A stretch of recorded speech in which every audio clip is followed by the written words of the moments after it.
चलिए, बहुत बहुत धन्यवाद। तो ये आपका सेट नंबर 34 है। रात में 35 भी होगा, जो आपका टाइमिंग है 8:30 बजे। आज 34 को एंजॉय कर लेते हैं। क्वेश्चन नंबर 1 आपका क्या है?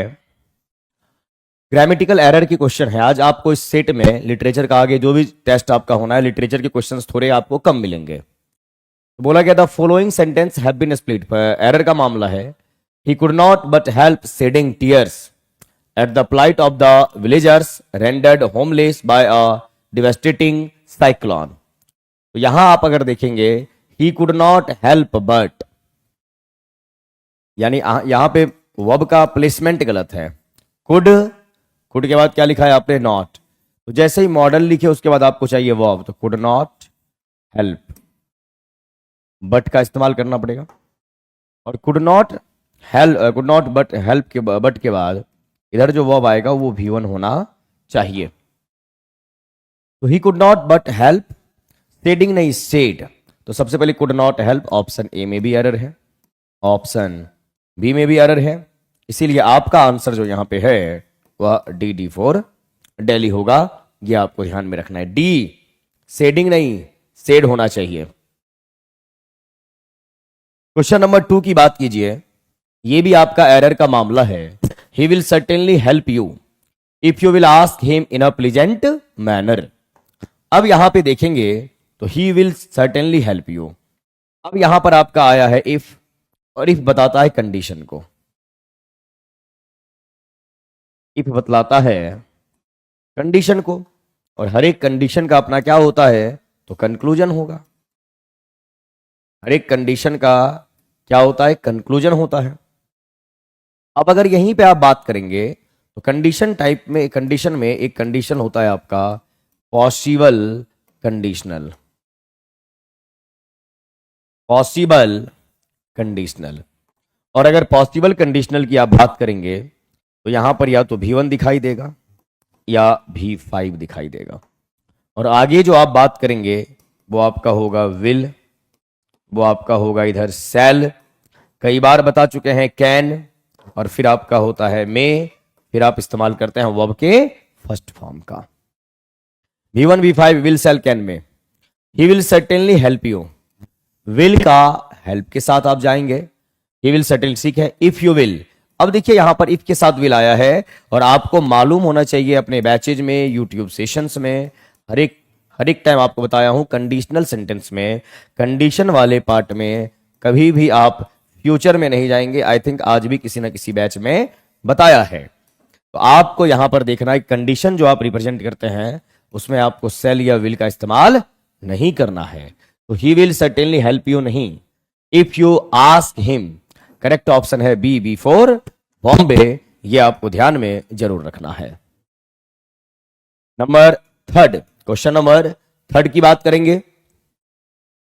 थर्ड में आपका फिल इन द ब्लैंक्स है। I listen but I had no idea what he was dash about. तो आपने बोला आई लिसनड, यानी लिसन बोलने का मतलब ये V2 है, और V2 का मतलब हो गया past.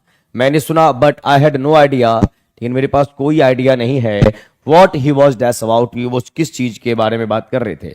What he was saying about, telling about, talking about. अब सभी का मीनिंग होता है बोलना। से का मीनिंग भी होता है बोलना, टॉक का मीनिंग भी होता है बोलना, टेल का मीनिंग भी होता है बोलना। अब बात को समझिए, जब आप से वर्ड का इस्तेमाल करते हैं, किसका इस्तेमाल करते हैं? से फैमिली का। फिर आप इस्तेमाल करते हैं टेल फैमिली का, और फिर आप इस्तेमाल करते हैं टॉक का। तो दोनों में क्या डिफरेंस है? दोनों में क्या डिफरेंस है? से बताता है आपको, है ना, कि आप किससे बात कर रहे हैं। से और या टेल ये बताता है कि आप किससे बात कर रहे हैं। टॉक ये बतलाता है आपको कि आप बात क्या कर रहे हैं। क्लियर है ना? टॉक क्या बताता है? आप बात क्या कर रहे हैं। अब जब से आपके ऑब्जेक्ट के बारे में जानकारी देता है, किससे बात करनी है, क्या बात करनी है, ये से या टेल आपको इंफॉर्मेशन नहीं देगा। ये दोनों बतलाता है कि आप बात किससे कर रहे हैं। और अगर आप बात किससे कर रहे हैं तो से के साथ जैसे ही आप मामला फिट करते हैं तो से के साथ यहां पे टू लगता है, और फिर यहां पे आप ऑब्जेक्ट का इस्तेमाल करते हैं, यानी he said to me, he said to me, उसने मेरे से कहा। और जब टेल का आप इस्तेमाल करते हैं तो स्ट्रक्चर आपका ऐसा होता है, ही टोल्ड मी। अब यहां से और टोल्ड में डिफरेंस ये है कि से जब ऑब्जेक्ट लेगा तो प्रेपोजिशन टू लेता है, और टेल की जब भी बात करते हैं तो टेल आपका विदाउट प्रेपोजिशन आता है, जैसे यहां पे आ रखा है, ही टोल्ड मी, दोनों ऑब्जेक्ट लिया। लेकिन टॉक की बात करेंगे तो ये आपका व्हाट का जवाब देता ही है, साथ ही साथ हुम का भी जवाब देता है। फॉर एग्जाम्पल यहां बोला गया जब हुम का जवाब देगा तो इसके साथ भी आप टू का इस्तेमाल करेंगे, जैसे आपने बोला talking to you, talking to you आपसे बातचीत कर रहा हूं, या टॉकिंग अबाउट समथिंग किसी चीज के बारे में बात कर रहा हूं, टॉकिंग अबाउट समथिंग किसी चीज के बारे में बात कर रहे। अब यहां पे I listen but I had no idea he was dash about, he was talking about saying या टेलिंग का इस्तेमाल यहां पे नहीं करेंगे। ऑप्शन बी आपका आंसर माना जाएगा, यह आपको ध्यान रखना है, ठीक है। कमेंट्स भी देखा करें सर, कभी कभी देख तो लिया, क्या प्रॉब्लम है भाई। शाम में टेस्ट कितने बजे से होता है? शाम में आई थिंक 5 बजे 5:30 बजे होता है टेस्ट, क्लियर है ना? देख लिया। मैं क्वेश्चंस को डील करने के बाद ही ना कमेंट देखूंगा। आइए यहां नंबर 4 में आ जाइए। क्वेश्चन नंबर 4 आपसे क्या कह रहा है? The car in which the minister was travelling dash with an accident. बोल रहा है वो कार इन विच जिसमें कि the minister was travelling, minister साहब ट्रेवलिंग कर रहे थे, dash with an accident, accident हो गया, हिट विद एक्सीडेंट, ड्रॉप या मेट। तो एक्सीडेंट के लिए होता है met with an accident, met with an accident, ये टर्म इस्तेमाल होता है तो उस कार का क्या हो गया? एक्सीडेंट हो गया। ऑप्शन सी फॉर कैनेडा आपका आंसर है। नंबर 5 में क्या लिखा हुआ है आपका? Is he going to the UK by dash air. अब यहां पे बाई लगा हुआ है और एयर का मतलब हो गया एरोप्लेन।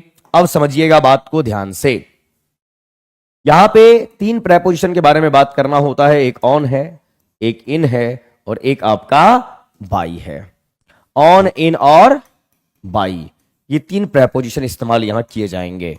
और ये तीनों प्रेपोजिशन किस कॉन्टेक्स्ट में है? तो भैया मीन्स ऑफ ट्रांसपोर्ट के लिए, मीन्स ऑफ ट्रांसपोर्ट। और मीन्स ऑफ ट्रांसपोर्ट यानी यातायात के साधन की बात यहां पे कर रहे हैं। और यातायात के साधन के लिए आपका ऑन भी आता है, यहां लिखा जाए। आप ऑन का भी इस्तेमाल करते हैं, आप इन का भी इस्तेमाल करेंगे और आप बाई का भी इस्तेमाल करेंगे। ऑन के साथ जो मीन्स ऑफ ट्रांसपोर्ट आपका आता है वो मीन्स ऑफ ट्रांसपोर्ट आपका ओपन होना चाहिए। अब ओपन मीन्स ऑफ ट्रांसपोर्ट का मतलब ये हुआ कि जो आपको कवर नहीं करेगा, जैसे बाइक है, स्कूटर है, साइकिल है, इसको आप बोलेंगे क्या? ओपन, क्लियर है। और इनके साथ जो मीन्स ऑफ ट्रांसपोर्ट होगा, इनका मतलब होता है इनसाइड, यानी जो आपको कवर करे, यानी कार है, ट्रेन है, प्लेन है, उस कॉन्टेक्स्ट में। तो यहां पर आपका इन जो है वो कवर मीन्स ऑफ ट्रांसपोर्ट। वहीं पे बाय की बात करेंगे तो बाय आपका ओपन प्लस कवर दोनों के लिए इस्तेमाल होगा। अब आगे आइए, जब ऑन का इस्तेमाल आप मीन्स ऑफ ट्रांसपोर्ट के लिए करेंगे तो ऑन और उस मीन्स ऑफ ट्रांसपोर्ट के बीच में या तो आर्टिकल द होगा या पजेसिव एडजेक्टिव होगा, है ना। और उसके बाद आप ओपन मीन्स ऑफ ट्रांसपोर्ट के बारे में बात करेंगे। ओपन मीन्स ऑफ ट्रांसपोर्ट, जैसे एग्जाम्पल के तौर पे आप यहां पे बात किए on the car, sorry on the car नहीं, ऑन द बाइक, या फिर on my bike, on my bike. Bike आपका ओपन है। वहीं पे अगर हम इन की बात कर रहे हैं तो इनका मतलब इनसाइड है, इनका भी वही कॉन्टेक्स्ट है। इन लगाएंगे या तो आर्टिकल द होना चाहिए या पजेसिव एडजेक्टिव, और फिर आपका यहां पर हो जाएगा कवर मीन्स ऑफ ट्रांसपोर्ट। जैसे आपने यहां बोला ऑन द बाइक, यहीं पे आप एग्जाम्पल के तौर पे बोल सकते हैं इन द कार या in my car, in my car. By का इस्तेमाल जब मीन्स ऑफ ट्रांसपोर्ट के साथ होगा तो आपको यहां बाई दिखेगा और इसके साथ डायरेक्ट, चाहे वो ओपन हो, चाहे वो कवर हो, ये मीन्स ऑफ ट्रांसपोर्ट, यानी बीच में कोई आर्टिकल नहीं, कोई पजेसिव एडजेक्टिव नहीं।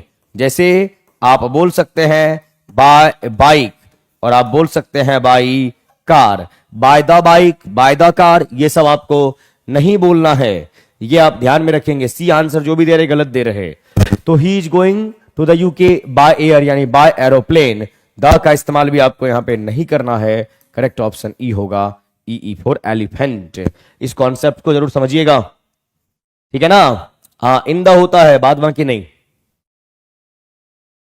नंबर 5 आपसे क्या कह रहा कि just as in a family it is a willing cooperation of its members that dash happiness and contentment, so is it in the larger family of the nation.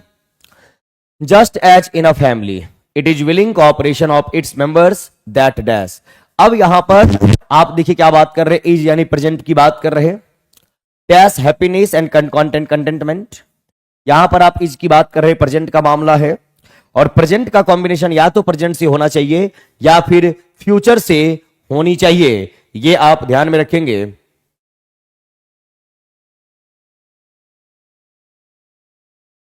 नहीं on लगाएंगे फिरोज जी तो या तो आर्टिकल द का इस्तेमाल करना पड़ेगा या पजेसिव एडजेक्टिव का इस्तेमाल करना पड़ेगा, है ना, ये ध्यान रखना है, ठीक है। हाँ, द एयर का मतलब एरोप्लेन ही आप बोल रहे हैं, हवा में उड़ के तो आप जाएंगे नहीं ना। आइए, दैट डैश की बात कर रहे हैं। अब यहां पर कॉम्बिनेशन जो है प्रेजेंट का कॉम्बिनेशन या तो प्रेजेंट से या फ्यूचर से। अब यहां पर ब्रॉट का इस्तेमाल आप कर रहे हैं, ब्रॉट होता है आपका V2 का मामला, क्लियर। और यहां पर that will bring happiness and contentment, so is it in the larger family of the nation. तो ये फ्यूचर में गया है और ये आपके प्रेजेंट में गया है, कॉम्बिनेशन ऑफ टेंस।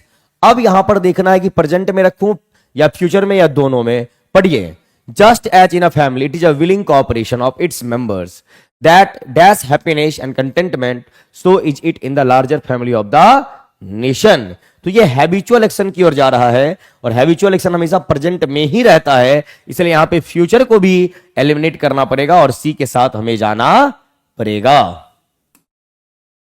नंबर 7 में आपका डायरेक्ट से इनडायरेक्ट का मामला है और डायरेक्ट से इनडायरेक्ट के मामले में क्या होगा यहां पे, तो आइए देखते हैं मामला कहां तक जाना चाहिए। If you don't keep quiet I shall shoot you, he said to her in a calm voice. क्या बोल रहा है ये कि अगर आप शांत नहीं रहे तो भैया हम आपको मार देंगे गोली, है ना। जैसे आज मुझे किसी बैच में मन किया था, कौन सा बैच था वो, मॉर्निंग में 9 से 10:30 वाला। कौन कौन बच्चे हैं 9 से मॉर्निंग में 9 से 10:30 वाले बैच में, कौन कौन बच्चे हैं जी। उस बैच में लिटरली मन किया था गोली मार ही थे, लेकिन अपने आप को कंट्रोल कर लिए, है ना जी। चलिए, कौन कौन थे उस बैच में, यस और नो बोलिएगा आप लोग। आइए, if you don't keep quiet I shall shoot you, he said to her in a calm voice. तो बोला कि ही वांट। अब यहां पर ही सेड लिखा हुआ है, सेड का मतलब क्या है, V2। रिपोर्टेड स्पीच किस में गया है, तो इफ यू डोंट में, डोंट का मतलब V1 या V5 की बात कर रहे, तो ये गया है पास्ट में, ये जा रहा प्रेजेंट के इंडेफिनिट में, चेंज करेंगे तो पास्ट के इनडेफिनिट में, है ना, पास्ट के इनडेफिनिट में। अब यहां पर क्या करोगे, he want to her shoot if she didn't keep quite calmly, he said calmly that I shall। अब यहां पर I shall कैसे करेंगे, अगर shall भी है तो वो उड हो जाएगा, बिकॉज आप रिपोर्टिंग वर्ब पास्ट में गया है। और सी में he want her calmly, he want her to shoot। अब यहां पे टू शूट आप बोल रहे, टू शूट तब बोलेंगे, टू का इस्तेमाल तब करते हैं जब हमारा reported speech in imperative sentence में होता है। तो he want calmly that he would. अब यहां पे आई फर्स्ट पर्सन यानी ही के अकॉर्डिंग चेंज हुआ, सेल का शूट किए, he should shoot her if she didn't. अब यू है, यू ऑब्जेक्ट के अकॉर्डिंग, हर के अकॉर्डिंग सी, डू का हो गया didn't, he didn't keep quiet. Correct option C for Canada.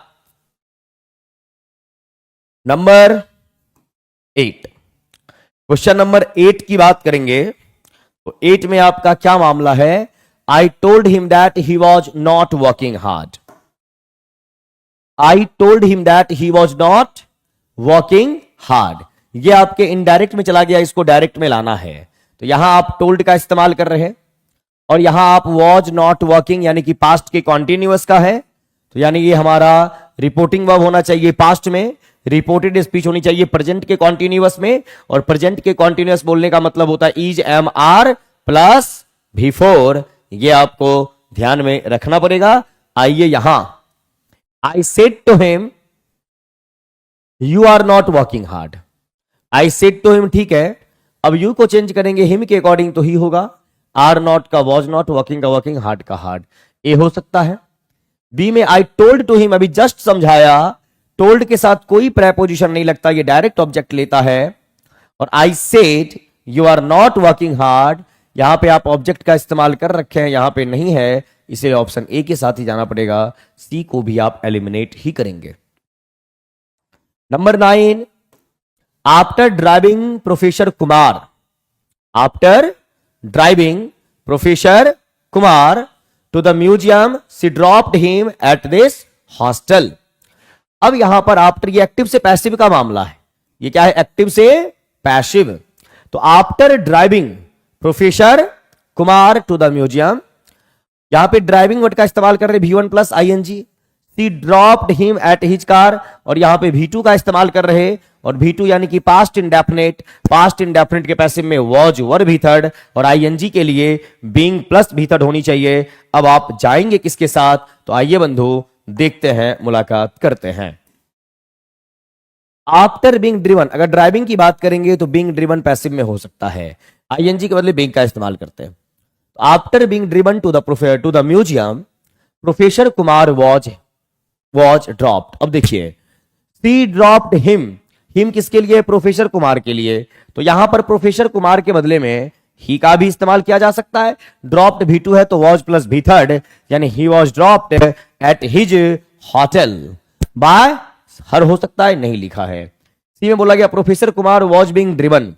Professor Kumar was being driven का मतलब यह हुआ कि प्रोफेसर कुमार को ड्राइव किया जा रहा था। भाई ड्राइव किया जाएगा गाड़ी, कार को, प्रोफेसर कुमार को नहीं। ये आपको ध्यान में रखना है ना। आप ये नहीं सोचेंगे वॉज बीइंग ड्रिवन कर देंगे, इसका मतलब हो जाएगा प्रोफेसर कुमार को ड्राइव किया जा रहा था। और सी में after she had driven, she had driven. अब हैड ड्रिवन कहां से आएगा? हैड तो तब होता जब हैड प्लस भी था, तो यहां पे ड्राइविंग है, तो इसीलिए option A, after being driven to the museum. और सी ड्रॉप्ड हिम का बन गया professor Kumar was dropped at his hotel. Correct option A, ना बी होगा और ना ही आपका सी होगा। यह आपको ध्यान रखना है। तिरंड है आफ्टर ड्राइविंग, हाँ है, लेकिन यहां पे ऑप्शंस के अकॉर्डिंग आपको देखना पड़ा, तो आपका ए हो गया, कोई दिक्कत इसमें है नहीं। और आफ्टर के बाद अगर आप जिरंड बोल रहे तो आफ्टर के बाद ये बीइंग भी आया, ये भी तो जिरंड हो गया। जिरंड बोलने का मतलब V1 प्लस ING जब सब्जेक्ट ऑब्जेक्ट या कॉम्प्लीमेंट का काम करेगा। क्वेश्चन नंबर 10, सॉरी हाँ 10 है। I remember my sister taking me to the museum. अब यहां पर टेकिंग वर्ड का भी इस्तेमाल किए गए हैं, तो बीइंग टेकन देखते हैं कहां पे है। अब यहां पे देखिए आई रिमेंबर, तो I remember, I remember, I remember, है ना। माई sister taking me, I was taken तब करते जब यहां पे टुक वर्ड यानी V2 का इस्तेमाल होता। बीइंग टेकन का इस्तेमाल कर रहे टेकिंग, और माई सेल्फ का कोई सेंस यहां पे बनेगा नहीं, और बीइंग टेकन यहां पर कोई सेंस नहीं। माई सेल्फ आपका रिफ्लेक्सिव प्रोनाउन है या इंफेटिक है, ये सेंटेंस का सब्जेक्ट ऑब्जेक्ट नहीं होता है। तो आई रिमेंबर क्या होना चाहिए? Being taken to the museum by my sister. Correct option B, A भी आपका आंसर नहीं होगा। क्वेश्चन नंबर 11 की बात करें, कॉर्पुलेंट। कॉर्पुलेंट, अब यहां पे वर्ड का सिनोनिम पूछा गया है आपसे, पर्यायवाची शब्द, और सिनोनिम की बात करेंगे, है ना। तो आपका मामला क्या होगा? तो आपका मामला यहां पर ENT लगा हुआ है, और अगर ENT लगा हुआ है तो इस वर्ड का जो पार्ट्स ऑफ स्पीच होगा वो आपका होगा सबसे पहले एडजेक्टिव। किसी भी वर्ड के लास्ट में ENT आ जाए, वर्ड आपका एडजेक्टिव होता है। और कॉर्पुलेंट वर्ड का मतलब होता है फैटी, है ना, फैटी इंसान, FATTY। फैटी की बात करेंगे, है ना, इसी को बोला जाता है प्लम्पी बॉडी, PLUMPY। और प्लम्पी का मतलब होता है गोलू मोलू टाइप का इंसान, उस कॉन्टेक्स्ट में आप बात करेंगे। यहां पर वर्ड आया है लीन, लीन की बात करेंगे तो इसके लिए एक वर्ड आता है थीन, लीन एंड थीन। एक वर्ड आता है दुबले पतले के लिए सिलेंडर, SLENDER। सिलेंडर भी होता है दुबले पतले के लिए, ये आपको ध्यान रखना है। और यहीं पे अगर एक दो वर्ड और लिख लें, स्वेल्ट, SVELT। स्वेल्ट ब्यूटी बोलने का मतलब बहुत ही दुबली पतली, मतलब किस कॉन्टेक्स्ट में, जो आपको फिजिकली बहुत ही अट्रैक्टिव हो, स्वेल्ट ब्यूटी। ओबीस का मतलब होता है फैट, यानी मोटा आदमी। Chubby body, CHUBBY, chubby. और फिर वहीं पे आपका आता है GAUNT, गॉन्ट। GAUNT गॉन्ट वर्ड की बात करेंगे तो गॉन्ट वर्ड का मतलब हो जाएगा very lean and thin, very lean and thin due to starvation, यानी भूखमरी के कारण। भूखमरी के कारण जो आपका है ना, भूखमरी के कारण आप में क्या हो जा रही है, कमी हो जा रही है। आप दुबले पतले मरियल टाइप के दिख रहे, उसे गॉन्ट बोला जाएगा। तो कॉर्पुलेंट का सिनोनिम क्या बोला गया, ओबेस। ओबेस, चबी, फैटी या प्लम्पी बॉडी आप उसको बोलने का काम करेंगे। हाँ, lean also used verb, stare was lean against wall. हाँ, वहां पर वो उस चीज के सहारे टिका हुआ है, ये बोला गया। क्वेश्चन नंबर 12 की बात करेंगे तो ब्रीफ वर्ड है, और ब्रीफ का मतलब होता है, सबसे पहले सिनोनिम फाइंड करना है ब्रीफ, है ना। तो ब्रीफ वर्ड का मीनिंग क्या, ब्रीफ सबसे पहले आपका एडजेक्टिव होता है, ये आपको मालूम होना चाहिए। अब ब्रीफ के एंटोनिम की बात करेंगे तो ब्रीफ का मतलब होता है शॉर्टन, यानी कि छोटा। ब्रीफ वर्ड की बात करेंगे तो एब्रीज, ABRIDGE, एब्रीज वर्ड की बात करेंगे। ब्रीफ का मतलब जो होता है आपका एब्रीज बोलिए, शॉर्ट फॉर्म बोलिए, कंसाइस, इसी को आप समरी कहते हैं, SUMMARY, समरी बोलेंगे, या इसी को आप बोलेंगे व्हाट, क्या बोलेंगे इसको, समरी बोलने के बाद इसको बोला जा सकता है सिनॉप्सिस, SYNOPSIS, सिनॉप्सिस बोलने का काम करेंगे। आइए, लिमिटेड वर्ड का इस्तेमाल किया गया है। लिमिटेड का मतलब होता है जो चीज बहुत ही नैरो है, यानी उस दायरे से बाहर नहीं निकल रहा है। लिमिटेड यानी क्या बोला आपने, नैरो बोलने का काम किया, यह आपको ध्यान में रखना है। नैरो बोलने के बाद इसी को आप कांस्टेंट बोलते हैं, CONSTRIANT, कांस्टेंट होगा। RESTRIANT, रिस्ट्रेंट होगा। अब आइए यहां, शॉर्ट का मतलब होता है छोटा, है ना, ब्रीफ बोलेंगे। और स्मॉल मतलब साइज में कोई भी चीज छोटा है उस कॉन्टेक्स्ट में, तो यहां पर उसके लिए आप इस्तेमाल कर सकते हैं टाइनी, यहां पर उसके लिए वर्ड इस्तेमाल किया जा सकता है प्यूनी, यहां पे उसके लिए वर्ड इस्तेमाल किया जाएगा पिग्मी। ये सारे वर्ड्स हैं छोटे के लिए। और एक वर्ड और इस्तेमाल कर लीजिए, ड्वार्फ, DWARF, बोरा के लिए।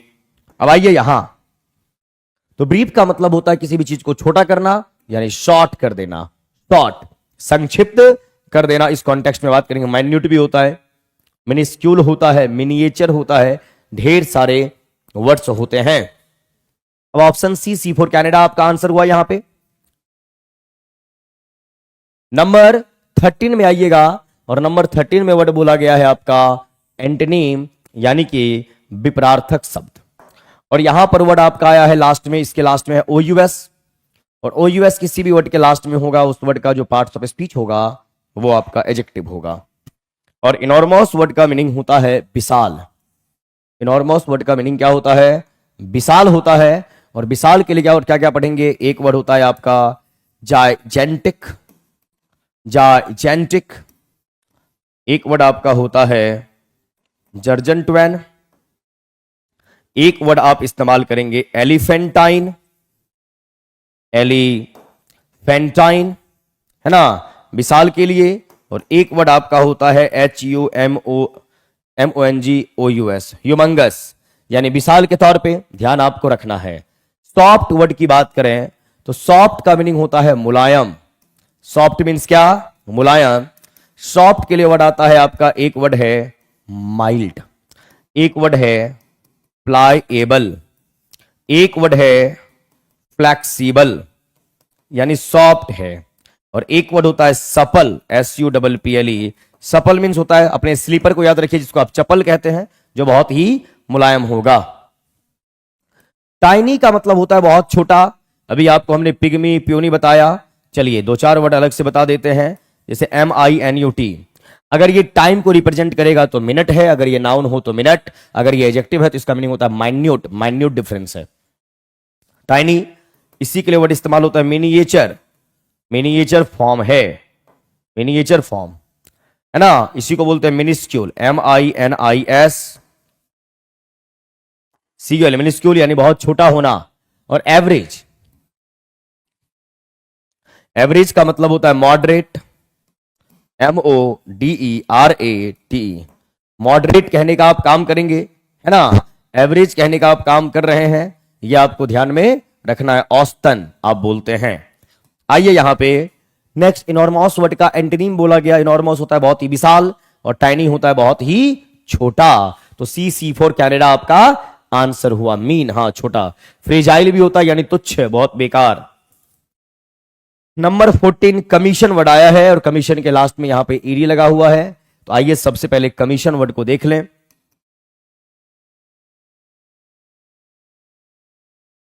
देखिए, अगर कमीशन वर्ड की आप बात कर रहे हैं तो कमीशन वर्ड के 2 मीनिंग होते हैं। एक कमीशन आपका नाउन होता है और एक कमीशन आपका वर्ब होता है। कमीशन अगर नाउन के तौर पे काम करेगा तो कमीशन नाउन आयोग के तौर पे काम करेगा, तो ये आपका कोई एसोसिएशन हो जाएगा। कोई क्या हो जाएगा? एसोसिएशन। और कोई हो जाएगा ऑर्गेनाइजेशन। और कमीशन अगर वर्ब की बात करेंगे तो कमीशन का मीनिंग होता है स्टार्ट करना। कमीशन का मतलब होता है इनिशिएट करना। और कमीशन अगर वर्ब के तौर पे काम करे तो कमीशन का मतलब होता है शुरुआत करना, है ना। तो कमीशन नाउन भी है, कमीशन वर्ब भी है। अब यहां पर क्या लगा हुआ है? ईडी। ईडी लगा हुआ है, तो ये वर्ब का कौन सा फॉर्म होगा? तो ये वर्ब का सेकेंड फॉर्म होगा या वर्ब का थर्ड फॉर्म होगा। और जब कमीशन यानी शुरुआत करने के लिए लिया गया है तो इसका मीनिंग हो जाएगा स्टार्ट करना किसी भी चीज को। क्या करना? स्टार्ट करना। तो स्टार्ट करना तो श्रेणीम हो जाएगा, यहां पर आया हुआ है। टर्मिनेट का मतलब होता है किसी भी चीज को आप कंप्लीट कर दिए। टर्मिनेट आपने कर दिया, और किसी भी चीज को आपने क्या कर दिया? तो फिनिश कर दिया। आगे अगर बात करें क्लोज, तो क्लोज का मतलब होता है किसी भी चीज को बंद करना, यानी आप किसी भी चीज को कवर कर रहे हैं, किसी भी चीज को हाइड कर रहे हैं, या किसी भी चीज को कॉन्सील कर रहे हैं, छिपा रहे हैं। अब आइए यहां बंधो, तो बोला गया कमीशन। कमीशन का मतलब होता है शुरुआत, और शुरुआत अगर आपने किया है यानी ऑप्शन क्या हो जाना है? टर्मिनेट, यानी आपने समाप्त किया है। नेक्स्ट आपका वन वर्ड पूछा गया है। वन वर्ड क्या, ये बात कर लेते हैं। Extreme old age when a man behaves like a fool, ऐसा बोला गया। Madhuri Kumar, good afternoon. Good afternoon ji. Sir शाम में क्लास नहीं हुआ था, नहीं शाम में नहीं हो पाया था, इसलिए अभी हो रहा है। आइए, तो बोला गया extreme old age when a man behaves like a fool, जब आपकी उम्र बढ़ जाती है और उम्र बढ़ने के बाद आप बेवकूफ के जैसा ट्रीट करते हैं। इम्बेसिलिटी का मतलब होता है इडियट इंसान या नॉनसेंस। नॉनसेंस, जिसके पास अपना कोई सेंस नहीं हो। डॉटेज का मतलब होता है सठिया जाना, यानी स्टूपिड, इसको भी आप बोलेंगे। और सिनालिटी वर्ड भी होता है डॉटेज के तौर पे, सठिया जाने के तौर पे, SEN। अब ये SEN रूट वर्ड जो है सेन, और इसी सेन वर्ड से आपका वर्ड बनता है सीनियर। SENIOR, सीनियर, है ना। ये आपको ध्यान में जरूर रखना है। अब यहां पर आप बोलेंगे extreme old age when a man behaves like a fool, जब इंसान उम्र बढ़ने के बाद बेवकूफी करे, उसे या तो आप डॉटेज बोलेंगे या सिनालिटी बोलेंगे। ये आपका ITY लगा हुआ है, तो वर्ड आपका ये नाउन हो गया। यहीं से एक एडजेक्टिव तैयार होता है सिनाइल, SENILE। और सिनाइल वर्ड का मतलब भी हो जाता है जो क्या है? अनवाइज है, समझदार नहीं है। कैसा है? अनवाइज। अन का मीनिंग क्या होता है? नॉट, है ना। करेक्ट ऑप्शन आपका हो जाएगा क्या? तो D फॉर दिल्ली। क्या हो जाना है? D हो जाना है बंधु। वन वर्ड की आइए बात करते हैं। वन वर्ड में आपका क्या लिखा हुआ है? That which can not be corrected, यानी जिस चीज को करेक्ट नहीं किया जा सकता है, जिस चीज को करेक्ट नहीं किया जा सकता है, अनइंटेलिजिबल। अब अनइंटेलिजिबल की बात करेंगे तो अन का मीनिंग क्या होता है बंधु? तो अन का मीनिंग होता है नॉट, है ना। और इंटेलिजिबल, आई बी एल लगा हुआ है तो वर्ड क्या हो जाएगा आपका? एडजेक्टिव हो जाएगा। तो अनइंटेलिजिबल वर्ड के मीनिंग की बात करेंगे, यानी जो उतना समझदार नहीं है, जिसको समझाया नहीं जा सकता है। इनडिलेबल, इन वर्ड के मीनिंग की बात करेंगे तो इनका मतलब क्या हो जाएगा? इनका मतलब हो जाएगा not.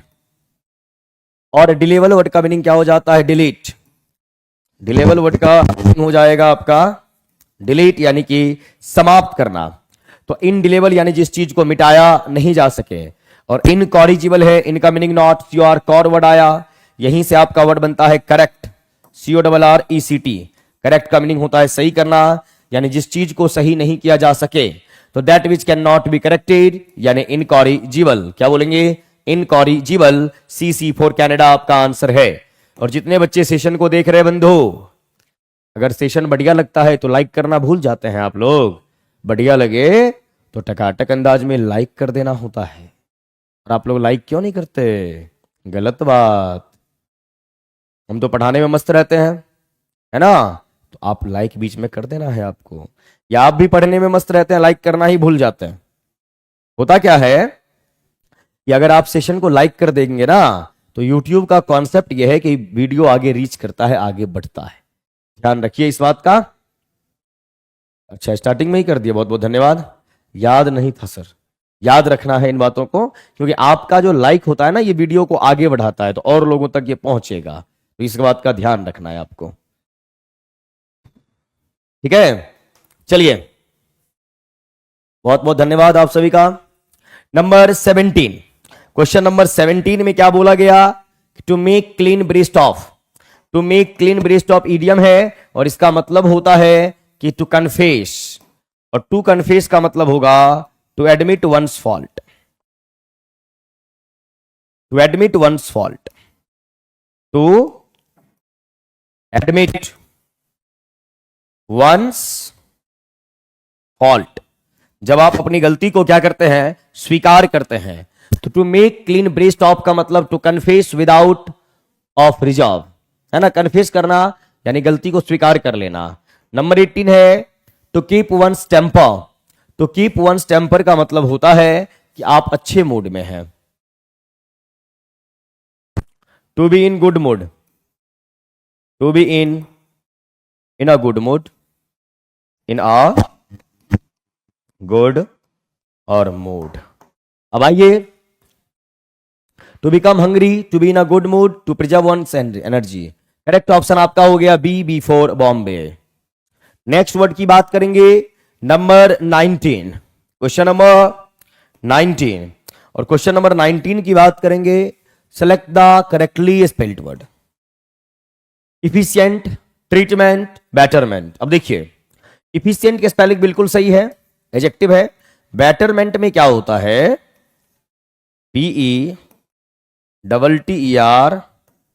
BETTERMENT, betterment. Treatment, TREATMENT होना चाहिए, ए नहीं होना चाहिए। करेक्ट ऑप्शन आपका हो गया ए। क्वेश्चन नंबर 20 बोला गया, select the correctly spelled. Foreign word है, फॉरेन, FOREIGN, बिल्कुल फॉरेन के स्पेलिंग ये सही है। FAREIGN, FOREIN बिल्कुल भी नहीं होगा, ऑप्शन ए। और फॉरेन का मतलब क्या होता है? विदेशी। सर सीटेट मैंने इंग्लिश नहीं है, एलिजिबल हूं।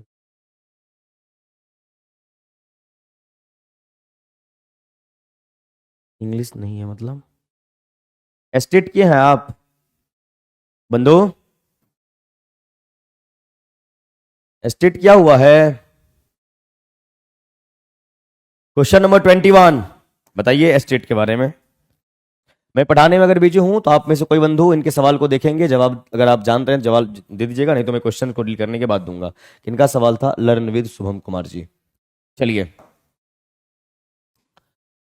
ये क्वेश्चन आपका रिपीटेड फॉर्म में है, अभी आपने देखा था I listen but I had no idea what he was about talking. ये पहले क्वेश्चन आया हुआ है। सेम ये क्वेश्चन भी आपका था मेट वाला, ये भी आपका रिपीट हो गया यहां पे, कोई बात नहीं। The car in which the minister was travelling met an accident. 23rd में आ जाइए। 23rd आपका फ्रेजल वर्ब है। The actress said that it sometimes took her 2 hours to dash her makeup। यानी एक्ट्रेस बोल रही है कई बार मुझे 2 घंटे लग जाते हैं मेकअप यानी तैयार होने में। अब यहां पर पुट ओवर है। पुट ओवर वर्ड का मीनिंग क्या होता है? तो पुट ओवर का मीनिंग होता है पुट ऑफ। पुट ऑफ इसी का मीनिंग होता है कॉल ऑफ। और पुट ऑफ बोलिए, पुट ओवर बोलिए या कॉल ओवर बोलिए, कॉल ऑफ बोलिए, इन सारे वर्ड्स का मीनिंग होता है पोस्टपोन। पुट ऑन का मीनिंग होता है पहनना यानी मेकअप करना। मेकअप करते हैं तो आप क्रीम को अप्लाई करते हैं अपने स्किन पे। और पुटअप का कई मीनिंग होता है। एक मीनिंग तो होता है इरिटेट होना और एक मीनिंग होता है स्टे होना यानी कि ठहरना, है ना। आइए, तो the actress said it sometimes took her 2 hours to put over her makeup. Correct option A for Agra. ध्यान आप रखेंगे। 24 क्वेश्चन नंबर 24 क्या कहा गया? पोएटिक या लिटरेरी डिवाइस। पोएटिक या लिटरेरी डिवाइस।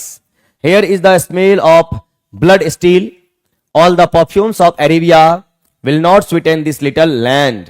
यानी स्मेल की बात कर रहे, ब्लड स्टील की बात, स्मेल ऑफ ब्लड है ना, खून का वो स्मेल।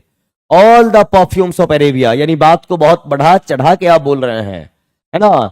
यूफेमिज्म क्या होता है? यहां तो बात को बढ़ा चढ़ा के बोलना, उसको हाइपरबोले कहेंगे। हाइपरबोले हाँ दिया हुआ है ऑप्शन सी में। यूफेमिज्म क्या होता है? यूफेमिज्म होता है किसी भी नेगेटिव कंटेंट को आप पॉजिटिव कहने का काम करेंगे, वो आपका यूफेमिज्म है। जैसे मान लीजिए आपने किसी को बोला मर गया, है ना, यानी डेड। आपने बोला डाई यानी मर गया। अब इसी डाई को आप डाई नहीं बोले, आपने बोला touch the lotus feet. Touch the lotus feet यानी उनका स्वर्गवास हो गया, उनका स्वर्गवास हो गया। या ट्रेन में ही पहले होता था first class, second class, third class. Third class सुनने में बहुत गंदा लगता है, उसके लिए आपने इस्तेमाल कर दिया टीयर। फर्स्ट ईयर, सेकंड ईयर और थर्ड ईयर, तो ये आपको ध्यान में रखना है। 24 ऑक्सीमोरोन क्या होता है? ऑक्सीमोरोन आपके कॉन्ट्राडिक्शन को बतलाएगा। कॉन्ट्राडिक्शन यानी विरोधाभास, और कॉन्ट्राडिक्शन को ऑक्सीमोरोन अगर बतला रहा है तो ये फ्रेज के फॉर्म में होगा, यानी 2 अपोजिट वर्ड एक साथ क्या होंगे? जुड़े रहेंगे। चलिए, ऑक्सीमोरोन का एग्जाम्पल हमने आपको कई बार दिया है, आज आपको एग्जाम्पल देना है। Clear?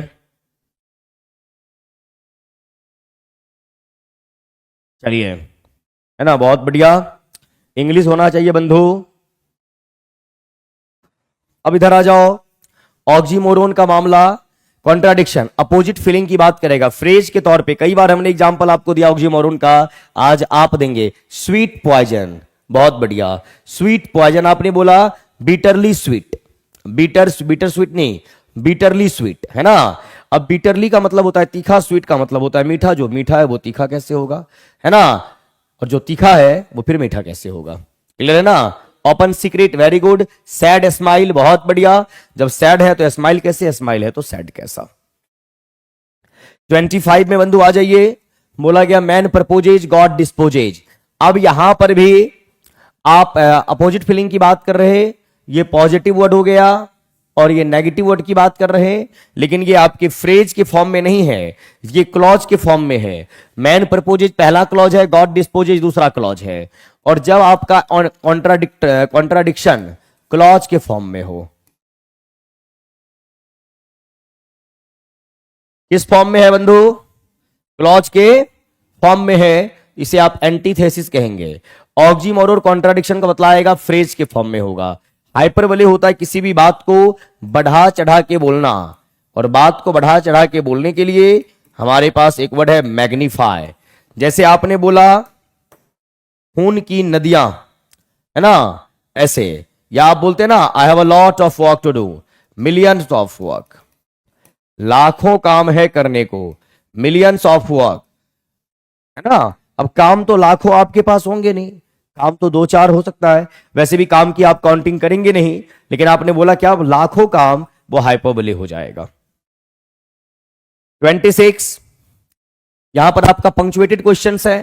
The students were advised to see the following items, a pencil, ruler and a notebook. Items, अब यहां पर क्या होना चाहिए, फॉलोइंग आइटम्स व्हाट, तो यहां पर आप इस्तेमाल करेंगे कामा का, है ना, pencil, rural and a note book, ये आपको ध्यान में रखना है। तो कॉलन तो होता है ये, सेमी कॉलन होता है ये, कामा ही होता है ये, करेक्ट ऑप्शन ए। 27 में आ जाइए, क्वेश्चन नंबर 27 क्या कह रहा, आई नीड नॉट, यहां पर क्या है आपका, correct the form of verb that agrees with the subject. I need not offer any explanation regarding this incident, my behaviour is speaking itself. अब देखिए मेरा बिहेव अगर है, मेरा बिहेव या मेरा नेचर, वह जब भी होगा मेरे हैबिट में होनी है, और हैबिट को बताने के लिए प्रेजेंट इंडेफिनिट होना चाहिए। प्रेजेंट इंडेफिनिट के लिए V1 या V5, तो माई बिहेवियर विल स्पीक नहीं, my behaviour has been speaking नहीं, my behaviour speaks for himself, for itself, V5, और V5 प्रेजेंट का इंडेफिनिट। क्वेश्चन टैग का क्वेश्चन, आई एम टीचिंग, और अगर आप आई एम टीचिंग की बात कर रहे हैं तो यहां पर आप आई एम के साथ क्या करेंगे,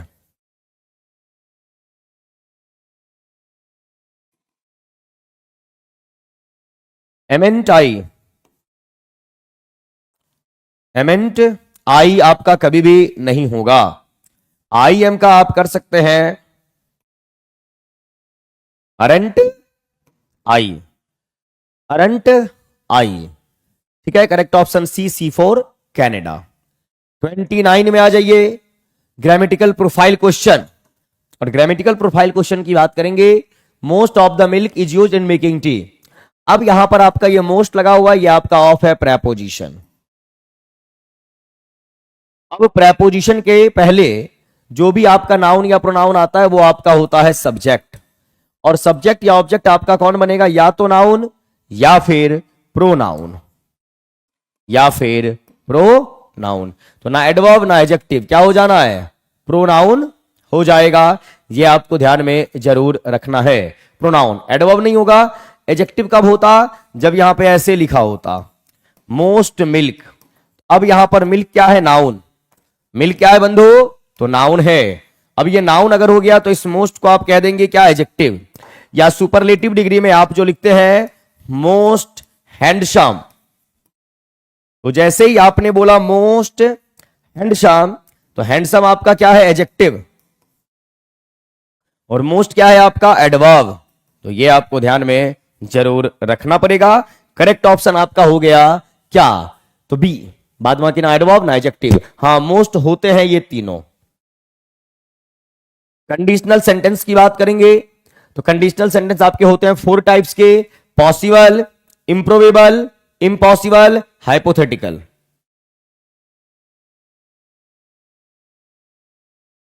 चंदन आदित्य जी देख लेंगे लास्ट में। 26 कहां पे पहुंच गए, 30 में, लास्ट में आप मेरे से पूछ लेना क्या है वहां पे प्रॉब्लम, ठीक है ना, चलिए देख लेंगे, हो सकता है मिस हुआ हो मेरे से लास्ट में। यहां पर आइए, ये आपका क्या दिया हुआ है, conditional. Mrs mister Benny dash not continue the lesson if the students in class were noisy. अब यहां पर वर लग गया, यानी पास्ट में ना, और पास्ट का कॉम्बिनेशन किससे होता है, पास्ट से। अब आप विल के साथ नहीं जा सकते, इधर विल्स तो कुछ होता नहीं है, अब आपको जाना पड़ेगा उड के साथ। किसके साथ, उड के साथ, बिकॉज यहां पर क्या लगा हुआ बंधु, वर लगा हुआ है। Question based on tense, a woman came in with a baby who she said dash safety pin. अब यहां पे एक टेंस पे क्वेश्चन आपका आया हुआ है। अ वुमन केम, केम का मतलब क्या, V2, V2 का मतलब क्या, तो past, in with a baby who she said, she said का मामला है, यानी V2 का मामला है। Dash a safety pin was just swallowing, swallowed, had just, women came in a baby with a baby who she had dash a safety pin।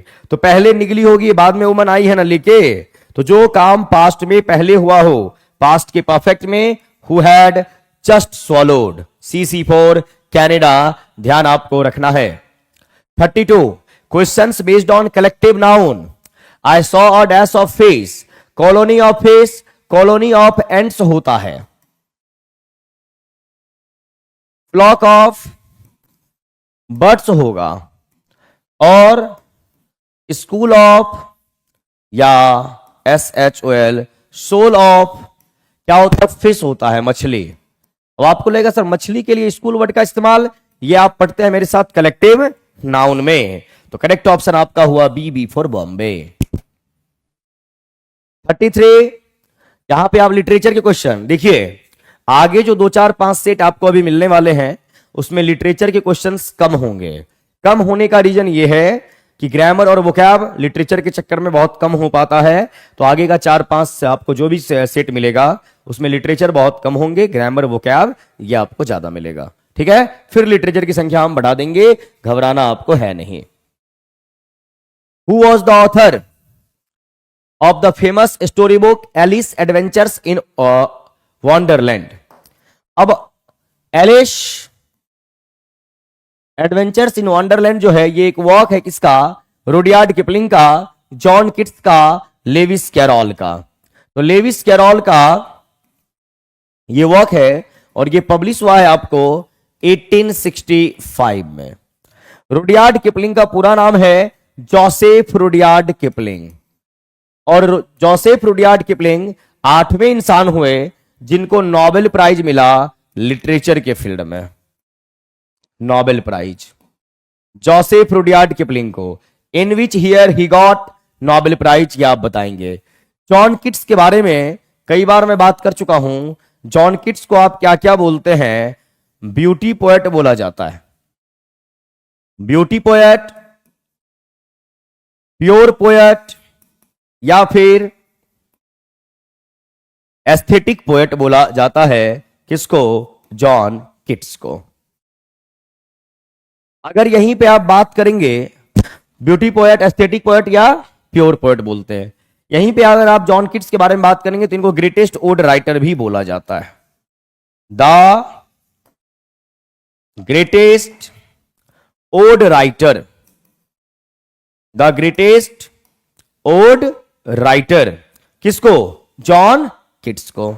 Rudyard Kipling के बारे में हमने पूछा आपसे कि नोबेल प्राइज कब मिला, आप लोगों ने जरूर जवाब दिया होगा 1907 में, 1907 में। Very good.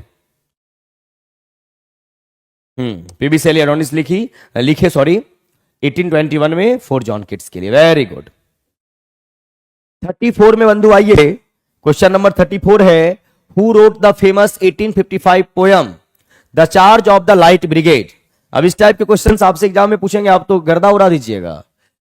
1855 में द लाइट ब्रिगेड कौन लिखे? Alfred Lord Tennyson, Alfred Lord Tennyson. अब अल्फ्रेड लॉर्ड टेनिसन जो आपके हैं ये आपके विक्टोरियन एज के राइटर हैं, ये विक्टोरियन एज के राइटर हैं आपके अल्फ्रेड लॉर्ड टेनिसन। और आपके अल्फ्रेड लॉर्ड टेनिसन 1850 से 1892 कौन सा पद दिया गया था इन्हें इंग्लैंड में, ये आप हमें बताएंगे।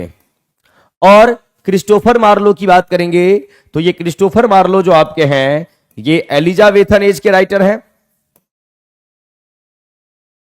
विलियम शेक्सपियर के कंटेम्पररी हैं। और विलियम शेक्सपियर जिस एज में पैदा हुए उसी ईयर में ये भी पैदा हुए। और एलिजाबेथन एज आपका चलता है 1558 टू 1603। और एलिजाबेथन एज किस पीरियड का पार्ट? तो रेनेसां का पार्ट होगा। और जोहान्स गुटेनबर्ग की बात करेंगे तो ये आपको मिडिल इंग्लिश यानी जब रेनेसां की शुरुआत होती है 14th सेंचुरी में, तभी के ये राइटर हैं। रेनेसां जो शुरू होता है कहां पर? 14th सेंचुरी में, 14th से 17th, तो आपको ये दिख जाएंगे 14th सेंचुरी के बाद, है ना। कौन? जोहान्स गुटेनबर्ग, ये आपको ध्यान में जरूर रखना है। द जियो ऑफ माल्टा लिखे हैं Christopher Marlowe. Poet laureate Alfred Lord Tennyson को बनाया गया डॉक्टर फॉस्टर्स। वेरी गुड, है ना, बहुत बढ़िया। Tamburlaine the great Christopher Marlowe. William यहां पे अल्फ्रेड लॉर्ड टेनिसन को क्या बनाया गया? Poet laureate of England. किनके बाद? विलियम वर्ड्सवर्थ के बाद। 35 में आइए, who wrote where ignorance is bliss it is folly to be wise. चलिए बताइए ये किन्होंने लिखा है? Where ignorance is bliss it is folly to be wise, किन्होंने लिखा है तीनों में? रॉबर्ट ब्राउनिंग ने, चार्ल्स मार्क्स ने, विलियम शेक्सपियर ने, है ना। रॉबर्ट ब्राउनिंग के बारे में पढ़ा चुका हूं आपको, बहुत ही इंपॉर्टेंट राइटर है, इनके बारे में पढ़ें।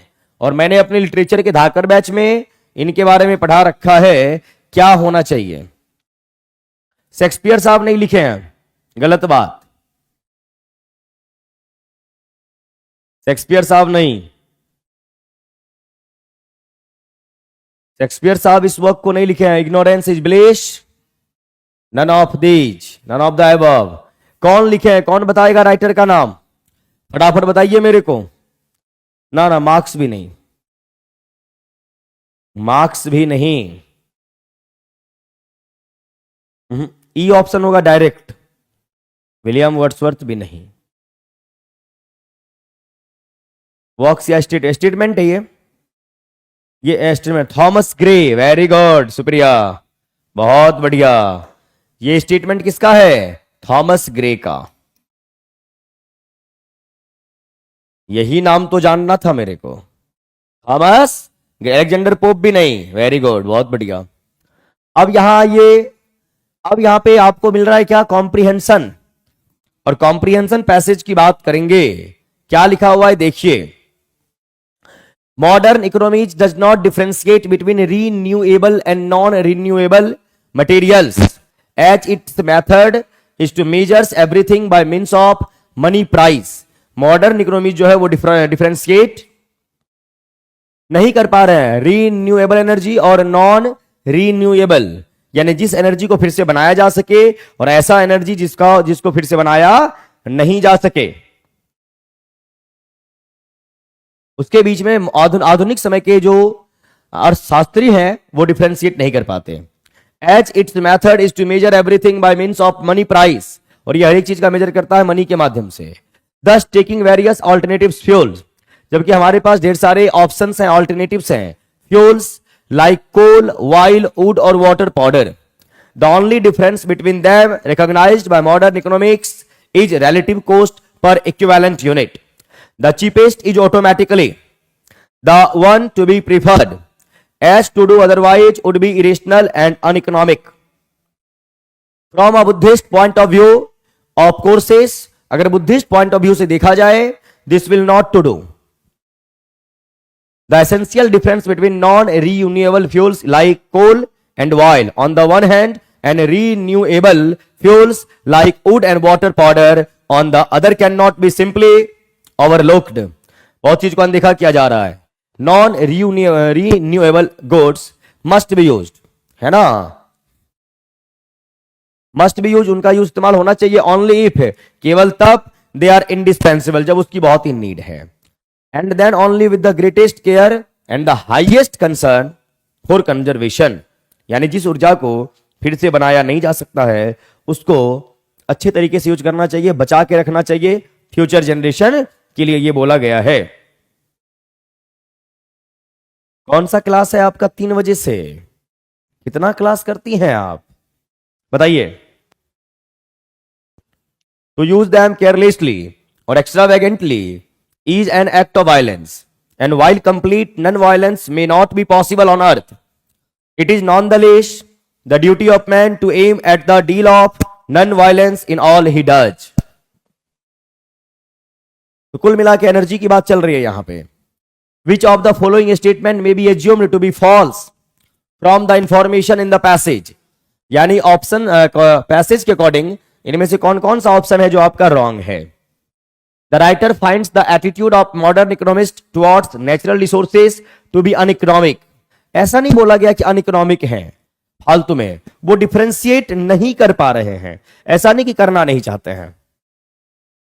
Buddhist economists are indifferent to the cost of fuel, Buddhist economics जो है वह डिफरेंट है कॉस्ट ऑफ फ्यूल को लेके, ऐसा भी नहीं है, उनकी फिलॉसफी अलग है, कीमत पे बात नहीं की गई है, तो ये दोनों आपके फॉल्स हैं। सी में to use oil on non essentials contrary to the Buddhist economic philosophy. Contrary है ऐसा नहीं बोला गया, नॉन एसेंशियल, नॉन एसेंशियल नहीं कि नीड ही नहीं है, ऊर्जा की नीड तो आपको है ही, है ना। तो कुल मिला के यहां पे दो स्टेटमेंट आपका रॉन्ग है, रॉन्ग के सेंस में, तो वो आपका होगा B, 1 and 2 are false. According to the passage Buddhist economists are not in favour of measuring everything in terms of money. Buddhist economy हर चीज को पैसे से नहीं तोलता है। Using non renewable sources economic development, ये बोला गया है यहां पे। In this passage, the author is trying to differentiate between renewable and non-renewable materials, so that modern economist is only concerned with cost. Different between two economic philosophies, Buddhist और modern, इन दोनों के बीच में डिफरेंस बताया गया। आइए यहां पे fill in the blank with the appropriate pair of phrase. The passage suggests that while a modern economist considers it uneconomic to use dash form of fuel, a Buddhist economist consider it uneconomic to use dash a cheap, renewable, and rational, essential, and expensive. क्या बोला गया है? The passage suggests that while a modern economist consider it uneconomic to use uneconomic to use an inexpensive form of fuel, महंगे fuel को use करना अनइकोनॉमिक है, यानी पैसा ज्यादा खर्च होगा।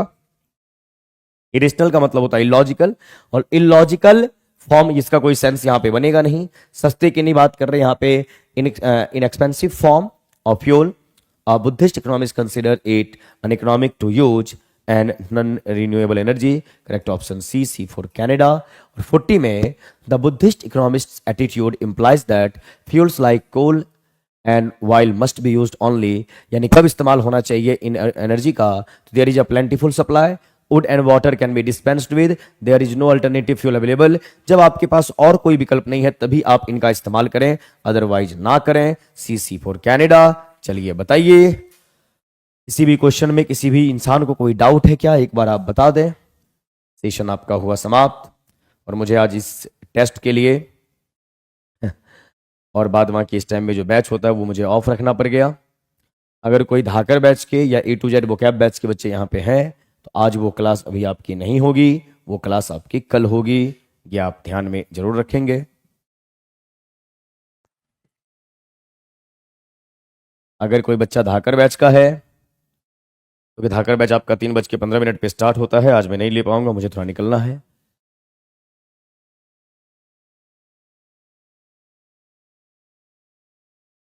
ब्रीफ, किसी भी चीज के ब्रीफ और शॉर्ट में,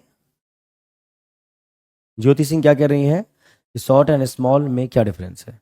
शॉर्ट, स्मॉल, ब्रीफ सिनोनिम नहीं है? हाँ बिल्कुल है, लेकिन सेंस के अकॉर्डिंग हमें जाना पड़ता है। ब्रीफली मतलब किसी भी चीज को डिस्क्राइब करना, मतलब शॉर्ट फॉर्म में बताना, है ना। और स्मॉल किसी भी चीज के साइज की बात कर देता है, फिजिकल साइज की बात करता है। जैसे हमारा बॉडी है, इसका अपना एक साइज है, शेप है। अब स्मॉल का इस्तेमाल हम करते हैं जिसका कोई भी पर्टिकुलर शेप जो है वो डिफाइंड होता है। जैसे इस मोबाइल का शेप डिफाइन है, इसका स्ट्रक्चर आपको मालूम है, लेकिन मैं जो आपको कॉन्सेप्ट डील कर रहा हूं ये शेपलेस है ना, उसका कोई आकार थोड़ी ना है, बिकॉज वो कॉन्सेप्ट आपको दिखाई नहीं देता, वो एब्स्ट्रैक्ट फॉर्म में है। और एब्स्ट्रैक्ट फॉर्म में आप ब्रीफ वर्ड का इस्तेमाल करते हैं, शॉर्ट वर्ड का इस्तेमाल करते हैं, लेकिन वहीं पे स्मॉल का इस्तेमाल फिजिकल फॉर्म में होता है जिसका एक डेफिनेट एक शेप होता है। ठीक है ज्योति, वही मैंने मतलब सेंस के अकॉर्डिंग देखना पड़ेगा। ब्रीफ पूछा इसलिए मैं शॉर्ट के साथ गया, इसलिए मैं स्मॉल के साथ नहीं गया। फिजिकल और इमोशनल बातें ये समझाया मैंने। अभी भी कोई डाउट है? क्वेश्चन नंबर 26 रिपीट क्या करूं?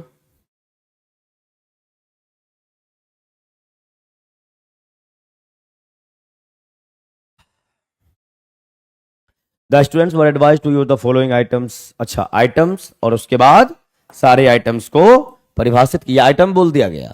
अब आइटम के बाद आपको इसको बताना है पेंसिल, कॉमा, सेमीकोलन।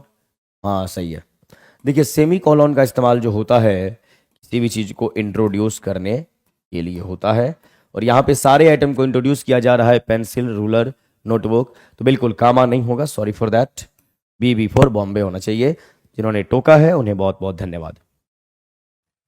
हाँ सेमीकोलन होगा भाई, देख लिया मैंने, बता दिया। और किन्हीं को कोई डाउट है?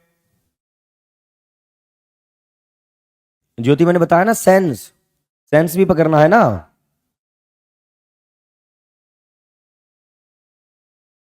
हाँ सी है तो सी भी आंसर, नहीं एक मिनट, नहीं एक कॉलोन कैसे होगा?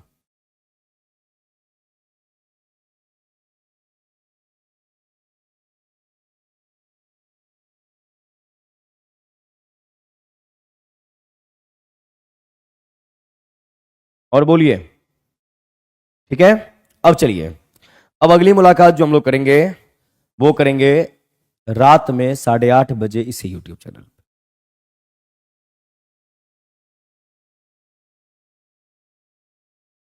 11 से 12 वाले बैच में कोर्स एंड होने पर वीडियो हटा दीजिएगा। नहीं नहीं, वो बीपीएससी टीआरई 4 तक, जब तक आपका एग्जाम नहीं होगा, वो जब भी एग्जाम होना है तब तक आपका कोर्स वहां पे रहेगा, ठीक है। 8:30 में होगा, हाँ। इसका पीडीएफ आपके ऐप पे अपलोड होता है, अगर आप लोग ऐप पे हैं, प्लेटफॉर्म बाय नवीन कुमार सिंह ऐप है, अगर आप लोग टेस्ट देते हैं तो आपको इसका पीडीएफ ऐप पे मिलता है। और सैटरडे संडे को जो टेस्ट होती है उसका पीडीएफ मैं टेलीग्राम पे डलवाता हूँ, ठीक है ना, ध्यान रहे। और ऐप है अपना प्लेटफॉर्म बाय नवीन कुमार सिंह, उसे आप डाउनलोड कर लें, उसे हो गया, ठीक है। चलिए, थैंक यू वेरी मच। अगली मुलाकात करते हैं कब? रात में 8:30 में।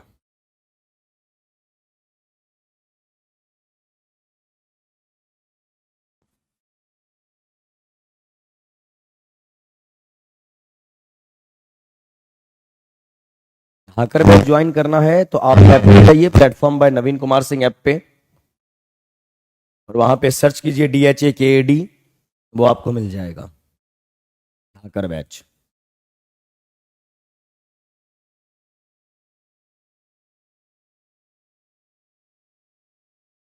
टेस्ट होता है प्लेटफॉर्म बाय नवीन कुमार सिंह ऐप पे।